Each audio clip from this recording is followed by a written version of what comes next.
Selamat siang Pak Agus. Siang. Bagaimana kabarnya hari ini Pak Agus? Luar biasa. Alhamdulillah.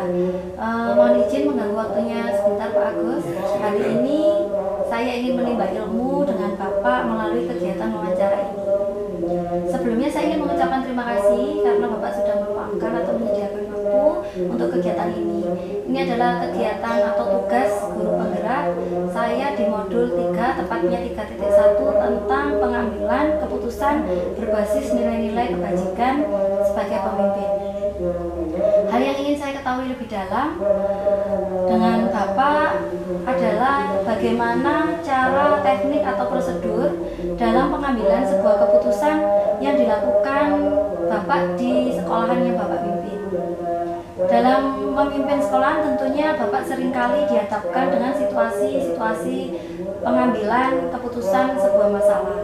Nah, mungkin bisa diceritakan Bapak bagaimana Bapak bisa mengidentifikasi kasus-kasus yang ada di sekolah Bapak. Pertama kali memang di dalam suatu lembaga pendidikan itu tidak luput, tidak terlepas dari suatu problema atau masalah. Tetapi yang perlu dipahami di sini, jadi seorang pemimpin itu harus paham betul situasi dan kondisi lingkungan yang dipimpinnya. Sehingga yang pertama-tama itu kita harus melihat, membuat identifikasi masalahnya dulu. Apa yang dijadikan problem, kalau memang ada identifikasi masalah, berarti kita kantongi. Setelah itu baru kita carikan fakta-fakta. Fakta-fakta itu tentang yang hubungannya dengan dilema-dilema tentang permasalahan itu. Setelah kita mengetahui itu, barulah kita akan mengadakan istilah identifikasi yang kedua, yaitu apakah permasalahan ini nanti ada berkepentingan dengan pemangku yang lain, sehingga ada, kalau memang guru dengan guru itu bagaimana, kalau memang ada istilahnya pemangku sebagai kehidupannya itu. Setelah itu baru nanti akan kita berikan satu opsi, oh kita harus seperti ini, kita harus seperti ini, kita harus seperti ini. Dan itu semuanya harus kita lakukan dengan hati yang tenang, tidak perlu tergesa-gesa, tapi kita perlu hati yang damai. Nah, supaya apa? Waktu kita mengambil keputusan, opsi yang kita berikan itu tidak salah lagi, sehingga kita dapat melaksanakan dilema ataupun permasalahan itu sama-sama tidak menjadikan suatu bumerang bagi pelaksanaan pendidikan, tetapi menjadi suatu berkat, sehingga pendidikan itu semakin hari semakin baik dan semakin berjaya, dan akhirnya tercapailah tujuan pendidikan baik secara sekolah, kota maupun nasional. Gitu. Jadi masalahnya itu kita lihat. Berarti harus tenang, ya, dalam mengambil keputusan, tidak perlu tergesa-gesa. Baik. Selanjutnya, bagaimana Bapak menjalankan pengambilan keputusan di sekolah Bapak, terutama kasus-kasus yang ada dua kepentingan yang sama-sama benar, mengandung nilai kebajikan? Apabila kita mendapatkan suatu kasus yang sama-sama benar dan itu sama-sama bisa dikantongi, tetapi kita harus tetap mengadakan suatu identifikasi. Nah, kita identifikasi itu kira-kira kasus itu yang pada dasarnya yang lebih bagus, yang berkepentingan untuk sekolah, itulah yang kita dahulukan. Sehingga kalau untuk kasus yang bukannya yang satunya tidak baik, tetapi tetap kasus itu menjadi catatan, bisa diberikan pada kesempatan yang lain. Jadi kita putuskan sehingga kasus yang sangat-sangat baik itulah yang harus kita dahulukan. Sehingga kasus itu tidak akan menjadi bumerang lagi untuk sekolah,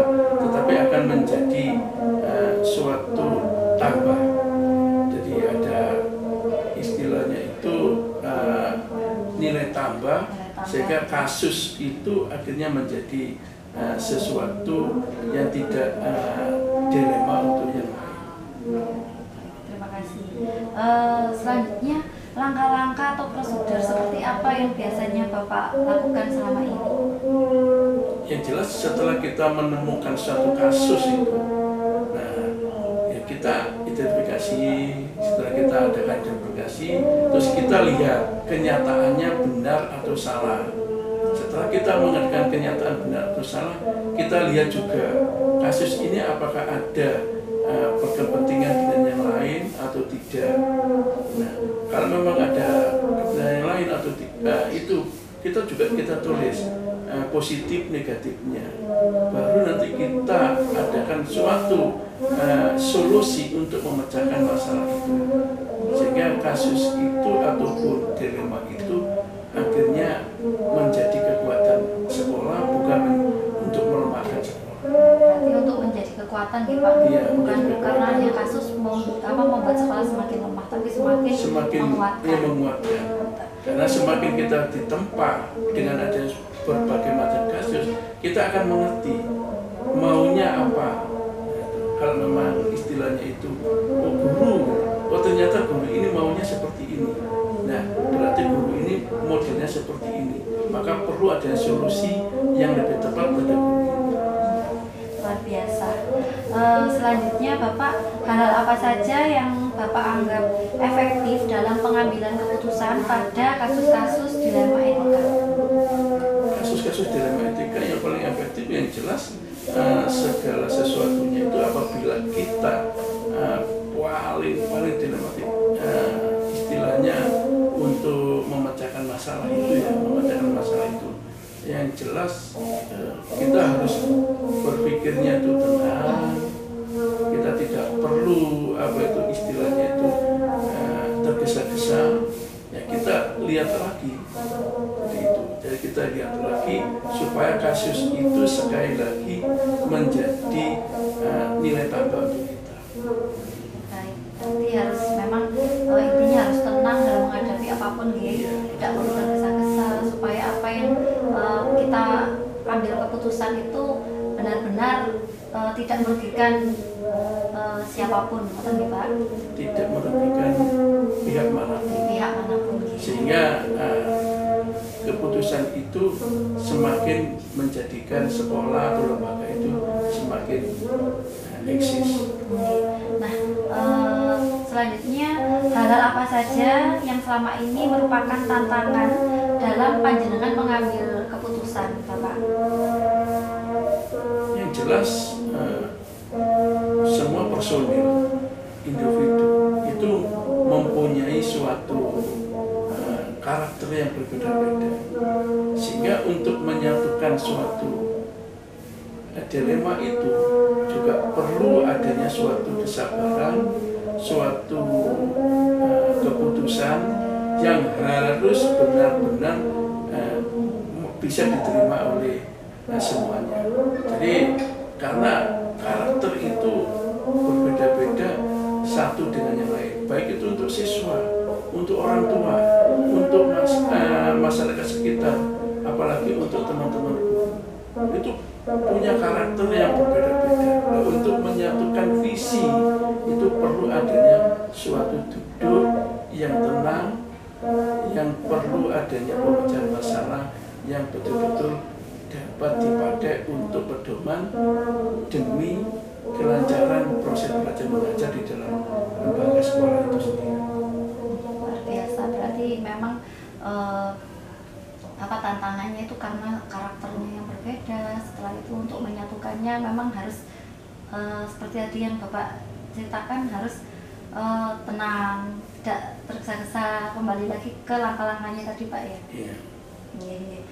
Selanjutnya, apakah Bapak memiliki jadwal tertentu dalam mengambil sebuah keputusan atau penyelesaiannya Bapak? Ataukah Bapak langsung menyelesaikan di tempat?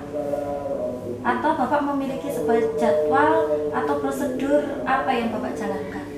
Yang jelas suatu permasalahan itu kita lihat identifikasi dulu, terus kenyataannya bagaimana.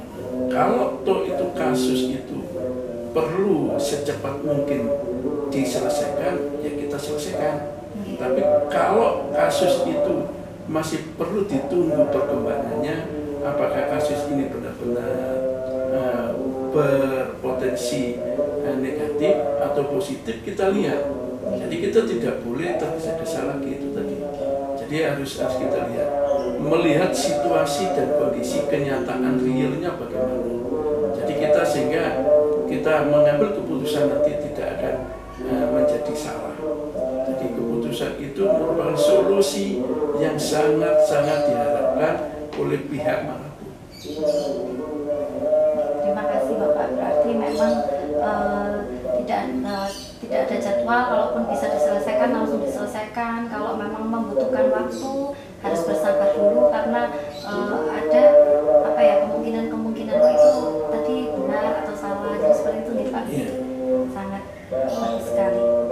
Selanjutnya Bapak, adakah seseorang atau faktor-faktor yang selama ini mempermudah atau membantu jenengan dalam mengambil keputusan dilema etika ini Bapak?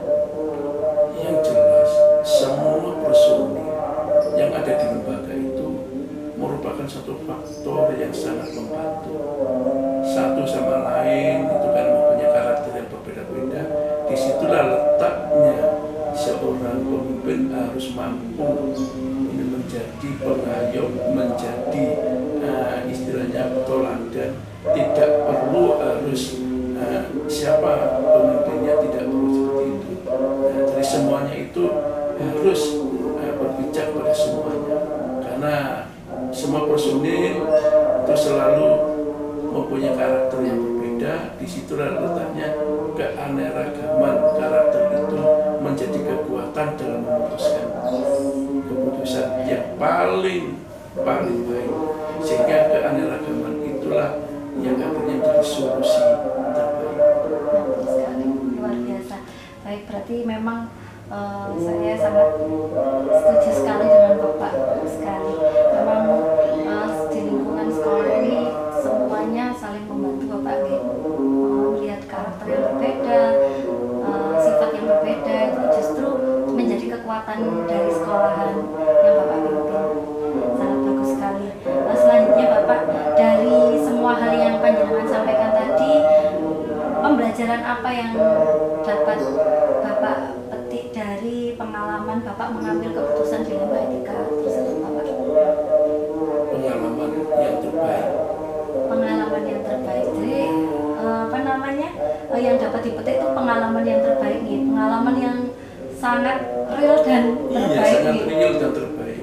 Dan kita tidak boleh menyalahkan satu sama lain. Setuju. Jadi kita harus introspeksi sendiri sebelum kita membicarakan itu. Perlu dipikirkan lebih dalam lagi, yaitu caranya kita identifikasi dilema itu, terus bagaimana keadaan realnya, bagaimana nyatanya hidup itu, bagaimana apa-apa semuanya itu hanya untuk satu. Karena apa? Di sekolah ini kita memberikan pendidikan, memberikan pembelajaran hanya untuk generasi penerus kita, yaitu anak didik kita yang akan mengisi itu Indonesia yang akan datang. Kita harus memberikan teladan yang terbaik. Nah, itu yang perlu dicapkan. Jadi kalau kita tidak mau mencapkan itu, ya kita sendiri oleh sebab itu kita harus memberikan teladan menjadi seorang pimpinan. Kalau jadi pimpinan harus yang baik, kalau memang guru harus menjadi guru yang baik, kalau memang siswa harus menjadi teman yang baik, kalau orang tua harus menjadi wali murid yang baik. Semuanya itu harus sesuai dengan istilahnya profil pelajar Pancasila. Inilah profil pelajar Pancasila itu sangat-sangat baik, harus kita akui, sehingga profil pelajar Pancasila itulah yang harus menjadi pedoman kita hidup. Hanya Pancasila kita bisa ada sampai saat ini. Oleh sebab itu perlu kita lestarikan. Luar biasa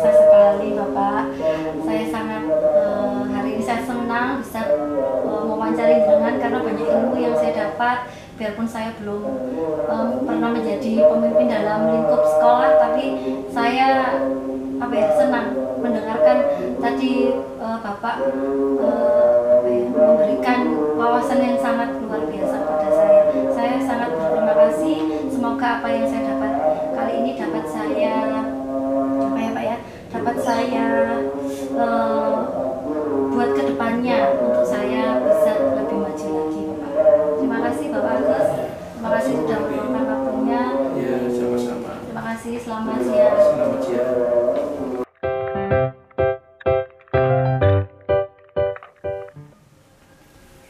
Assalamualaikum Bu Upit. Waalaikumsalam Mbak. Bagaimana kabarnya hari ini? Alhamdulillah sehat. Semangat nggih Bu? Insyaallah. Alhamdulillah. Mohon izin mengganggu waktunya sebentar Bu.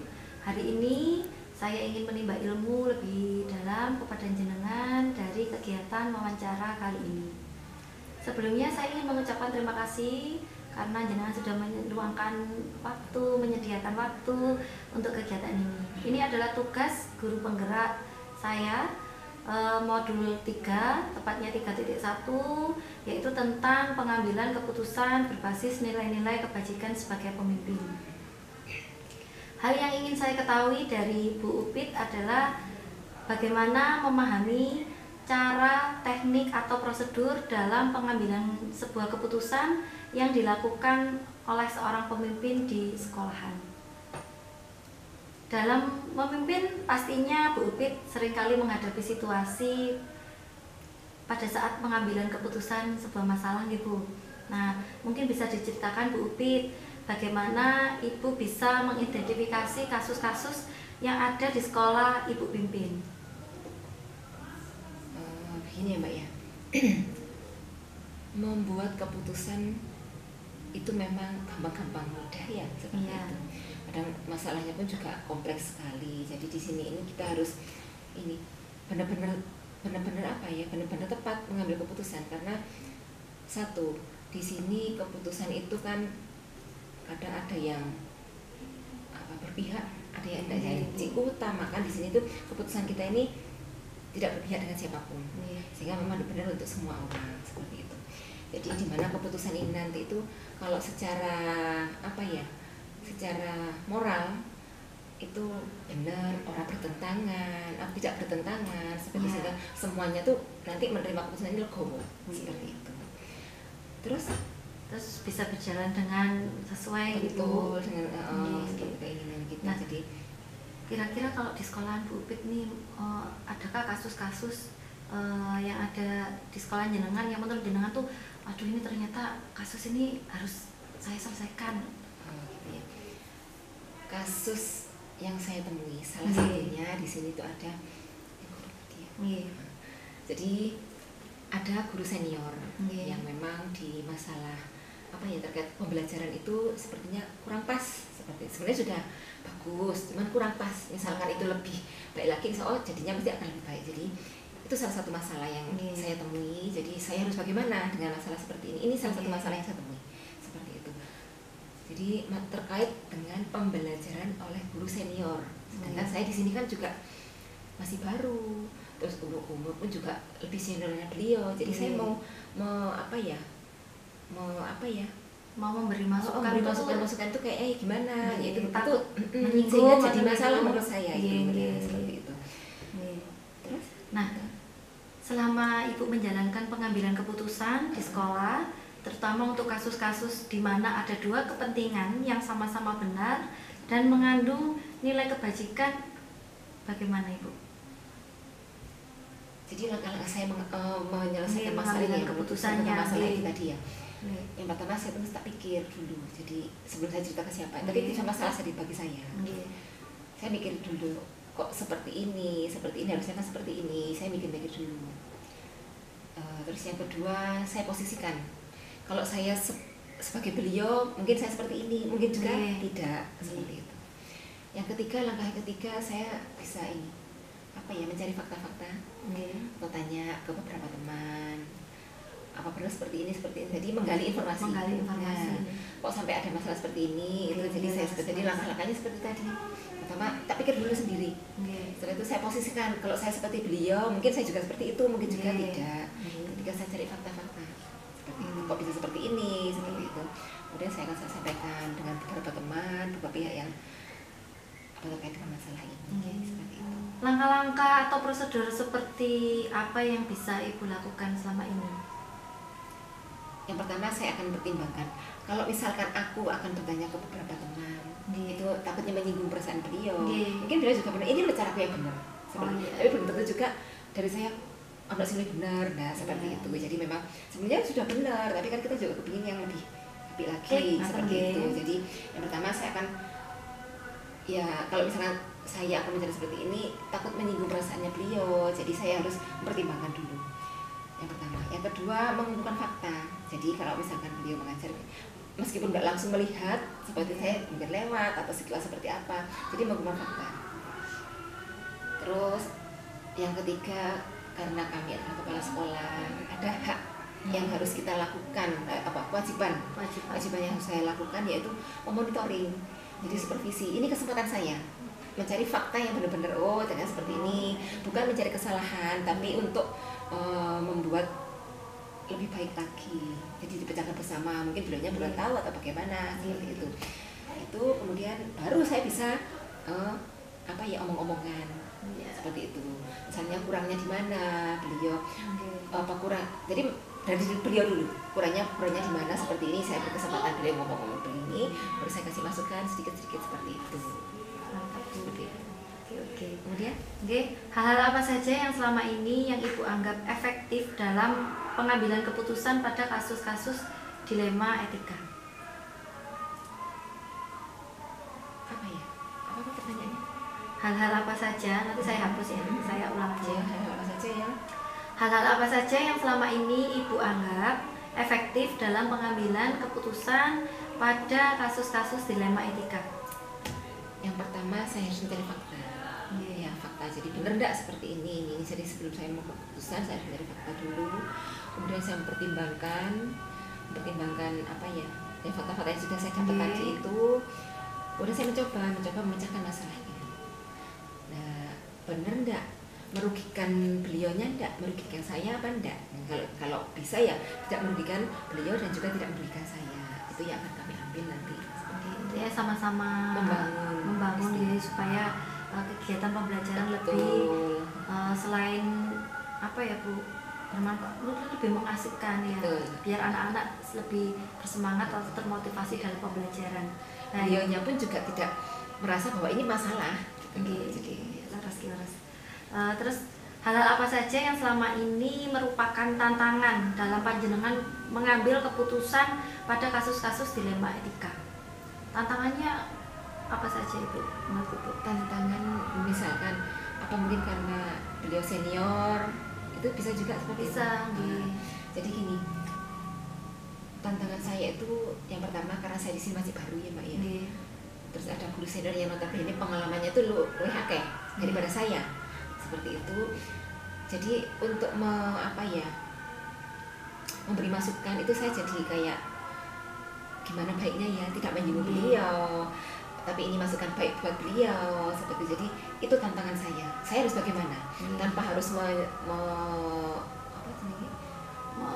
menyinggung perasaannya, tapi beliaunya menerima. Nah seperti itu yang harus senang, itu tantangan bagi saya dan saya masih belajar di sana. Jadi itu yang pertama. Yang kedua itu saya harus berusaha beri masukan-masukan baik sehingga beliau tidak tersinggung, beliau bisa mau menerima. Itu jawabannya, itu PR saya. Seperti itu. Kemudian apa namanya ya? Tapi insya Allah nanti kalau terjalin komunikasi seperti itu enak, insya Allah beliaunya juga akan mau.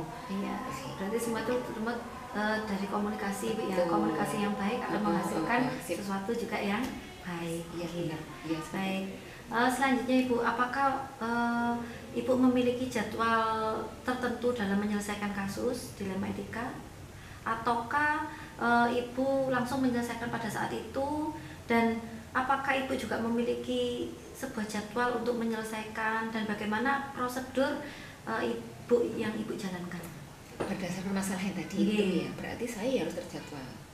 Ya, karena kalau masalah seperti itu tadi, saya tidak bisa langsung menyelesaikan di saat itu juga. Jadi memang harus ada step by stepnya. Jadi saya harus bagaimana dulu seperti itu untuk menyelesaikan masalah yang berdasarkan masalah ini tadi. Ya saya harus punya jadwal. Paling tidak setelah sebelum monitoring kami harus panggil apa, misalnya tentang apa, nanti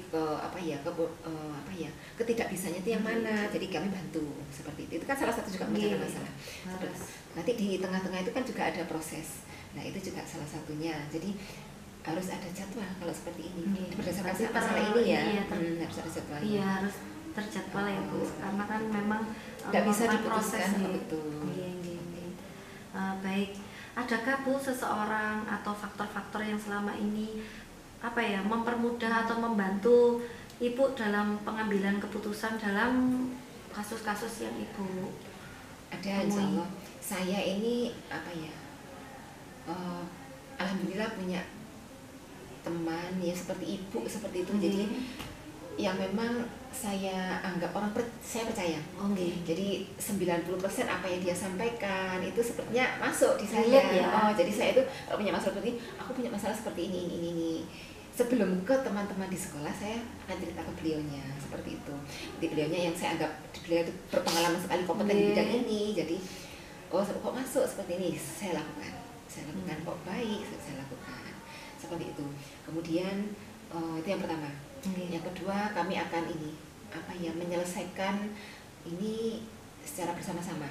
Jadi supaya yang lain pun juga tidak seperti itu, bukan berarti kita mencat ibu ini jelek, yang bermasalah ini, tapi misalnya bukan musyawarah ya, kita menyampaikan masalah ini supaya tidak yang lain tidak seperti itu, maksudnya tidak melebar, tidak menjadikan yang lain itu nanti berprasangka. Betul, berprasangka seperti itu, down seperti ini atau nanti seperti enggak. Nanti seperti ini, padahal kalau dijelaskan kan lebih seperti itu.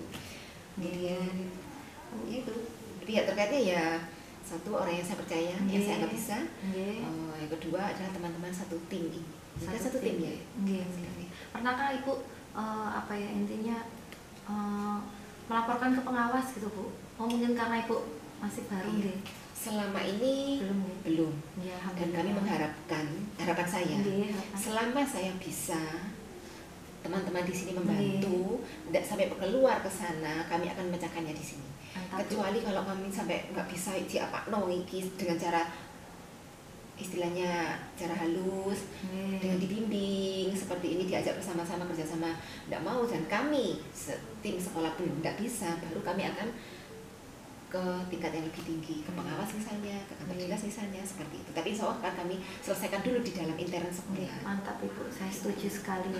Jadi semua harus diselesaikan di dalam gitu. Betul, insya Allah seperti itu. Baik, dari semua yang telah Ibu sampaikan tadi, pembelajaran apa yang dapat Ibu petik dari pengalaman Ibu dalam mengambil sebuah keputusan dilema etika ini?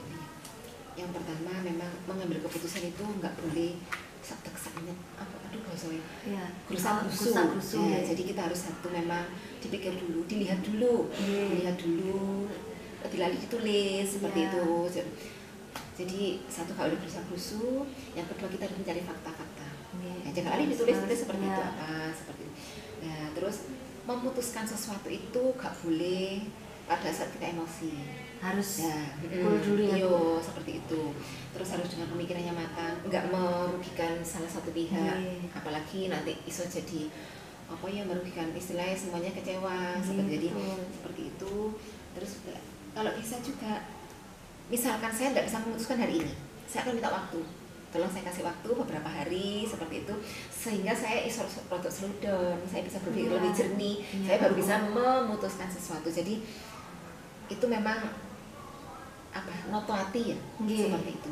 Biar lebih apa yang dipikirkan itu benar gitu. Kalau pas emosi kan nanti kadang yang kita pikirkan ya saat itu juga. Nanti pada saat emosi malah tidak ini gitu. Yang ketiga, kalau bisa nggak bisa musyawarah tim ini. benar paling efektif nih musyawarah. Iya, iya. Luar biasa sekali Bu, terima kasih Bu, saya belajar banyak pada Ibu. Biarpun saya belum pernah menjadi pemimpin di sebuah lingkup sekolah, tapi saya bisa merasakan mungkin dilema-dilema yang Ibu hadapi. Tapi saya yakin insya Allah dengan pembelajaran melalui wawancara ini dapat ilmu yang saya banyak ilmu yang saya dapat, dan semoga ilmu-ilmu ini bisa jadi bekal saya nantinya. Terima kasih nggih Bu. Ya, terima kasih banyak sudah meluangkan waktunya. Terima kasih Bu Pipi. Sama-sama Bu Lia. Selamat pagi Pak Willy. Selamat pagi. Bagaimana kabarnya hari ini? Baik-baik saja. Masih tetap semangat ya Pak? Tetap semangat ya. Baik Pak Willy, hari ini saya ingin menimba ilmu lebih dalam kepada Pak Willy melalui kegiatan wawancara kali ini. Sebelumnya saya ingin mengucapkan terima kasih kepada Pak Willy karena sudah menyediakan waktu untuk kegiatan ini. Ini adalah tugas guru penggerak saya di modul 3, tepatnya 3.1 demonstrasi kontekstual tentang pengambilan keputusan berbasis nilai-nilai kebajikan sebagai pemimpin. Hal yang ingin saya ketahui lebih dalam dengan Bapak adalah memahami cara, teknik, atau prosedur dalam pengambilan sebuah keputusan yang dilakukan oleh Bapak di sekolah yang Bapak pimpin. Dalam memimpin sekolah, tentunya Bapak pernah dihadapkan situasi pada pengambilan keputusan sebuah masalah. Nah, mungkin bisa Bapak ceritakan bagaimana Bapak bisa mengidentifikasi kasus-kasus yang ada di sekolah yang Bapak pimpin. Oke, terima kasih Bu Lia. Iya. Tahun 2022 kemarin saya mengalami hal seperti itu. Jadi saya mengambil sebuah kebijakan, tapi kebijakan itu nanti kan belum saya keluarkan. Ketika kebijakan itu saya keluarkan, saya sampaikan, saya dihadapkan dengan kasus mengambil keputusan ini terkait dengan komite. Oh, komite. Nah, saya kan harus koordinasi dengan komite sekolah. Kenapa saya harus koordinasi dengan komite sekolah? Karena kuliah mungkin tadi masuk di sekolah kami, di situ kan keadaan paving kami kan tidak sempurna.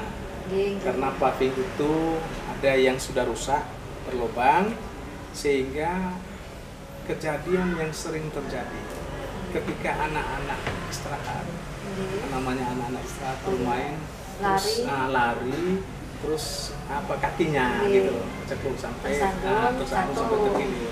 Ketika kita menanyakan jatuhnya di mana, ternyata anaknya menunjukkan dan teman menunjukkan di situ ada lubang, kan itu ya.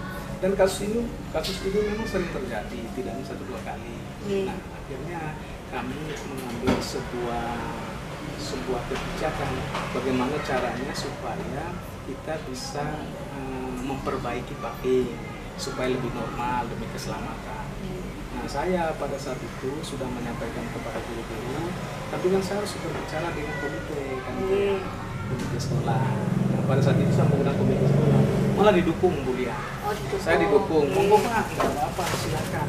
Karena memang kita punya tanggung jawab, kita kan mitra katanya, kita mitra. Jadi peran serta kami ini apa yang memang sekolah membutuhkan sejauh sekolah mungkin. Biayanya sekarang kan biayanya sekarang kan semuanya kan serba ketat laporannya. Tapi kalau memang kepala sekolah Bapak ingin seperti itu, monggo nanti kami akan segera mensosialisasikan. Itu betul kejadian pada tahun 2022 awal. Akhirnya saya bilang monggo Bu Ita, monggo silakan dengan koordinasi. Nah, akhirnya ketika pada saat itu sudah koordinasi ada kesepakatan. Oh, ada kesepakatan. Ada kesepakatan 168 orang tua. Tetapi ada di antaranya dari 168 itu tidak menyetujui. Tapi tidak ngomong di forum, kan gitu. Ketika ini sudah mau berjalan, belum eksekusi loh, belum ada material ya. Ketika ini mau direncanakan, sudah ada suara-suara di luar, katanya di sekolah saya ada pungutan. Nah, ketika ada hal seperti itu, saya mendapat informasi, Pak, ternyata ada orang tua, Pak, ternyata kok sampai ada petikan, katanya mau bangun pagi. Masa sekolah nggak punya biaya? Saya menyampaikan ini informasi dari siapa, kan gitu. Setelah itu saya panggil orangnya. Setelah saya panggil orangnya, kita dudukkan, kita omong bersama. Ternyata memang salah satu orang tua itu lebih kritis, kan gitu. Itu lebih kritis. Akhirnya saya menyampaikan, monggo kalau misalkan Bapak tidak berkenan atau tidak menginginkan, monggo, kita tidak memaksa. Tetapi saya kembali kepada komite sekolah. Komite sekolah sudah menginginkan seperti itu berdasarkan hasil musyawarah. Itu Bu ya, intinya gitu. Tapi terus bagaimana Pak dengan apa namanya, Bapak tadi akhirnya mengikuti kegiatan sekolah atau beliaunya? Nah, oke, ini lebih menarik lagi. Ini lebih menarik lagi karena belum sampai membangun atau membuat, belum sampai membangun. Memang di orang tua itu ada kontribusi, tetapi kan itu kesepakatan mereka. Kesepakatan mereka. Karena memang kita di Kota Malang ini kan sekolah betul-betul sekolah gratis. Tetapi ketika ada hal-hal yang dari orang tua punya perhatian, ada kepedulian, ya monggo. Sejauh itu ada kesepakatan. Nah, ketika itu berjalan, ternyata yang bersangkutan ada hubungan sama salah seorang person, ya paling tidak pegawai yang ada di dinas pendidikan. Dari sana saya ditelepon oleh pihak dinas, salah satu pegawai dari dinas pendidikan, Pak Wil, kok Pak Wil katanya ada tarian, kan? Saya bilang sejauh ini saya tidak ada tarian, tapi katanya komite. Ya kemarin memang ada kesepakatan dengan komite, tetapi tidak ada paksaan, kan? Ya kalau begitu Pak Wil, monggo, jangan sampai ini nanti terjadi, sampai pending aja, itu solusinya. Gitu. Berarti bagaimana Bapak menjalankan pengambilan keputusan sekolah, terutama untuk kasus-kasus di mana ada dua kasus yang sama-sama benar dan mengandung nilai kebajikan? Jadi akhirnya saya lanjut ya. Saya mengambil keputusan itu, akhirnya yang diinginkan oleh orang tua itu tidak terlaksana. Karena saya berpikir begini Bu, satu aja tidak menyetujui, mending kita batalkan, kan gitu. Mending kita batalkan, apalagi terkait dengan uang. Sekarang kan nggak boleh ada lagi orang tua itu harus membayar. Sekolah Kota Malang kan sekolahnya gratis, kan itu ya. Memang punya niat baik, punya tujuan baik, tetapi setelah disosialisasikan orang tua itu disepakati. Tetapi ketika disepakati, ada salah satu di antaranya tidak berbicara di forum, tetapi ngomongnya keluar. Nah, mengantisipasi hal ini, saya menyampaikan nomor sementara ini kita batalkan dulu, kan gitu. Baik, terus langkah-langkah apa yang Bapak lakukan selama ini terkait dengan ini ya? Terkait dengan ini, langkah-langkah prosedur seperti apa yang Bapak lakukan selama ini? Oke, boleh. Langkah-langkah prosedur yang saya lakukan seperti ini berarti kan upaya dan niat baik dari orang tua untuk mendukung sekolah itu kan tidak terrealisasi. Tidak terrealisasi. Tetapi langkah yang saya lakukan supaya ini tidak ramai di luar, kan gue ya, apalagi kan sudah dengar sampai ke pihak dinas pendidikan tidak ramai di luar. Saya coba menghubungi atasan saya, ibu pengawas. Pada saat itu ibu pengawas punya waktu, Bu, kalau memang ada waktu kita bisa nggak ke sekolah saya. Dan kebetulan pada saat itu mungkin dia punya tugas mengunjungi sekolah saya. Dan pada saat itu saya nelpon saya nelpon ketua komite, datang, kita berembuk di situ. Sehingga informasi yang saya sampaikan itu bukan informasi yang saya buat-buat. Karena yang bersangkutan juga sesuai. Akhirnya di situ ibu pengawas menyampaikan untuk sementara dipending aja, kan itu. Arti betul, saya mengambil suatu kebijakan itu berdasarkan kondisi. Jangan sampai menyalahkan sekolah dan jangan sampai merugikan orang tua itu. Benar Pak. Baik.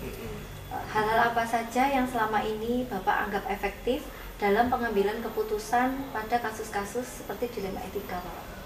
Kalau yang saya alami terkait dengan hal seperti itu, saya kembali kepada sesuatu yang memang itu baik, yang saya lakukan.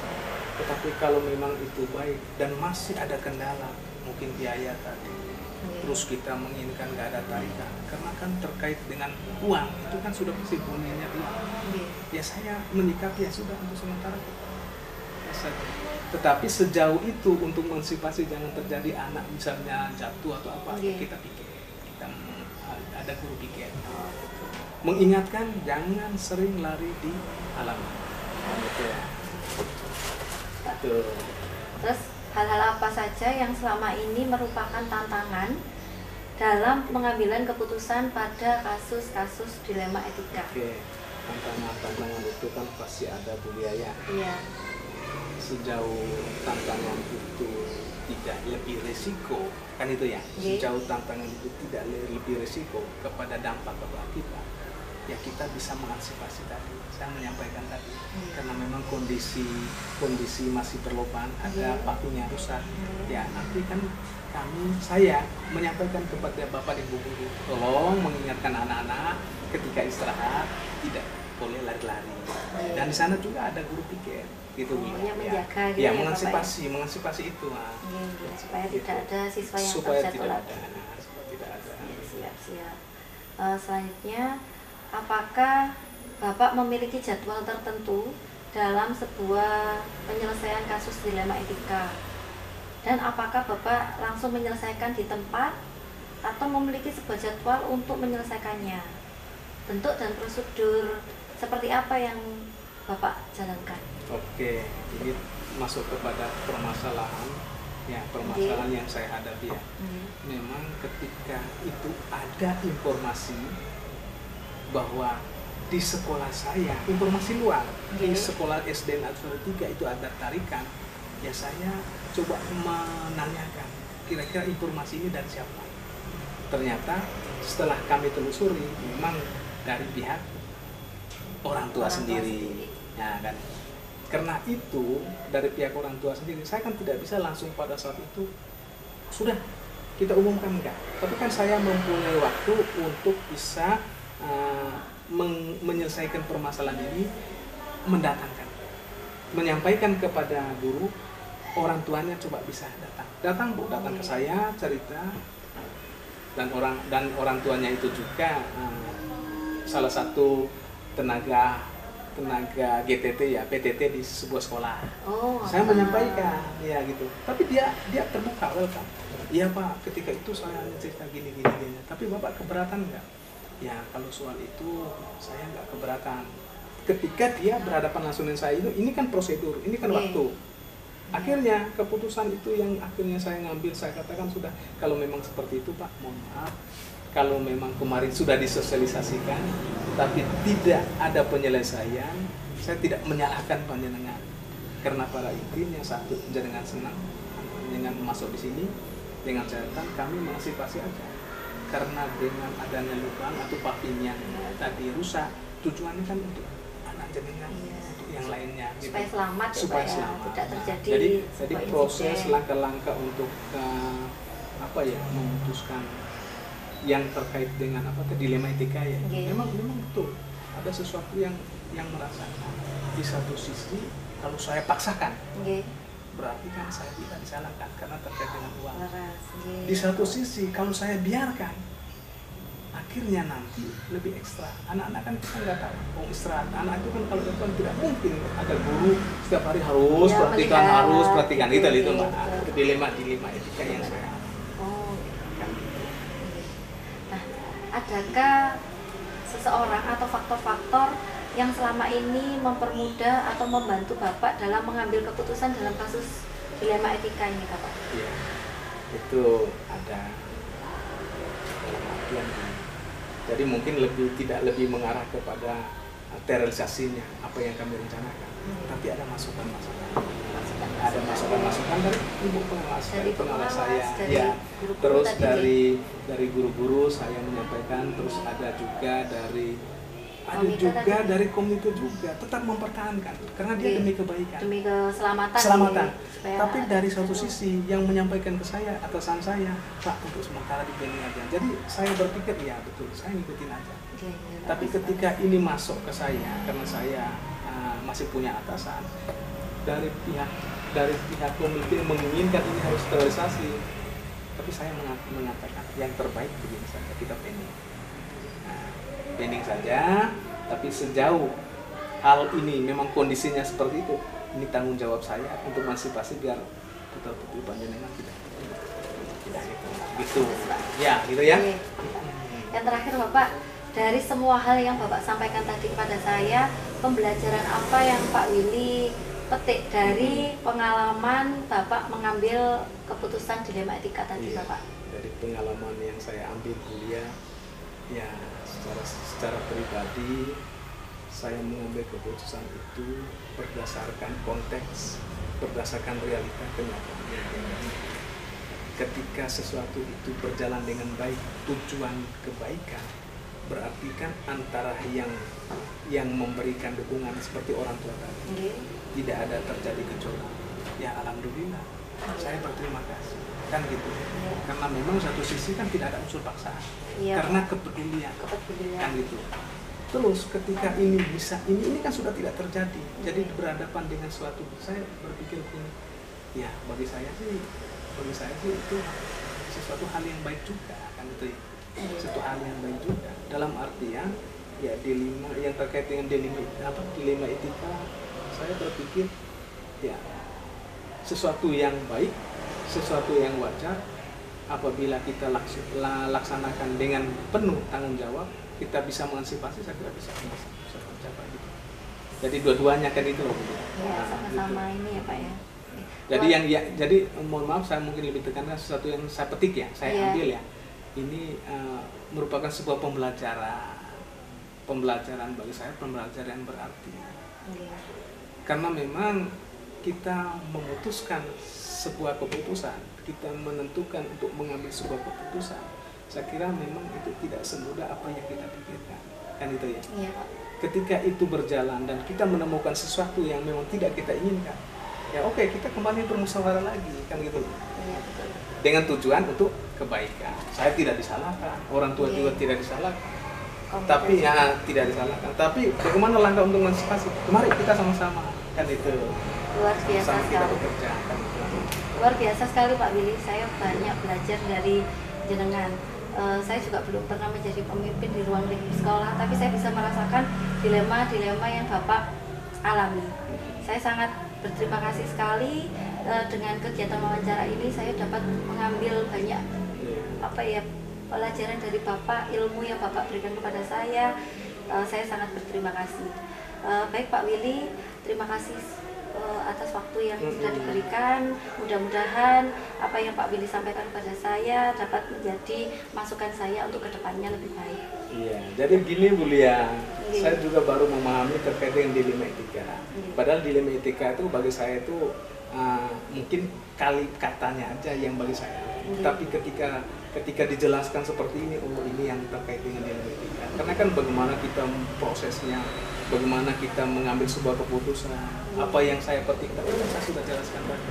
Memang realita kenyataan seperti itu, kan itu ya. Iya Pak. Terima kasih deh Pak Willy. Oke. Terima kasih. Selamat. Maaf juga ya kalau kurang baik pelayanan. Terima kasih.